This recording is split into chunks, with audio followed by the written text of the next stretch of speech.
Alam niyo ba kung gaano ho ang maitutulong nyo sa mga kababayan natin ito? Yung iba po dyan, walang pamasahe, walang panggamot ang mga anak. Sobra-sobra po to. Mga kaibigan, the Filipino channel subscribers, mga kababayan natin, sa lahat ng sulok ng mundo, sobra. Ito nakaka-touch talaga.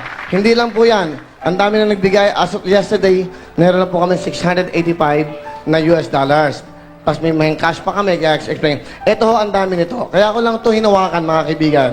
Ina-accounting po namin to. Baka mamaya may magko-question. Hindi po namin gagawin yan. Dahil sa programang ito, hindi namin papatulan to dahil nagbibigay kami ng milyon-milyon dito araw-araw. Ito po bibigay tulong. Pakikuha lang to kasi meron pang special. Ito, pakikwenta niya para makwenta natin. Kanina ho, pagpasok ko dito, may nagpadala ho ng sobre.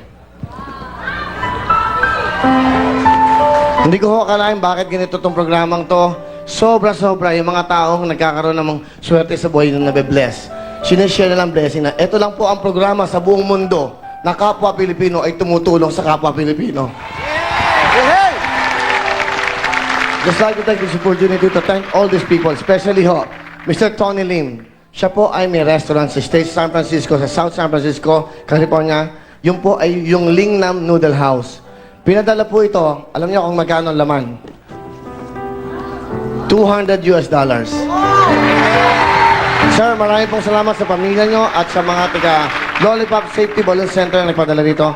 Sobra ho natutulungan to. Alam nyo, yung pera hong iba, kung di nyo man nakikita, after ho nagko-commercial kami sa Davao, nagbibigay pa rin ho kami ng pera dun sa mga yung may walang wheelchair, yung may polio po, yung mga may kapansanan. Pinagkakaloob po namin to. Ito pong pera nyo ay sa kabutihan na pupunta. Kaya maraming salamat po. Yung mga nandito po, natutulungan nyo dahil sa pangkain nila. Ang sarap maging Pilipino. Ang sarap maging Pilipino dahil kapwa Pilipino. Nag-a-abroad po ang ating mga kababayan magmula sa anumang sulok ng mundo. Pagpunta na nila dito sa Wawawi, ano ginagawa nila? Sineshare nila ang blessings nila sa mga kapuspalad nating kababayan. Kaya mga kababayan, CFC subscribers, kayo ang pangabayani dito sa ating bayan. Thank you very much!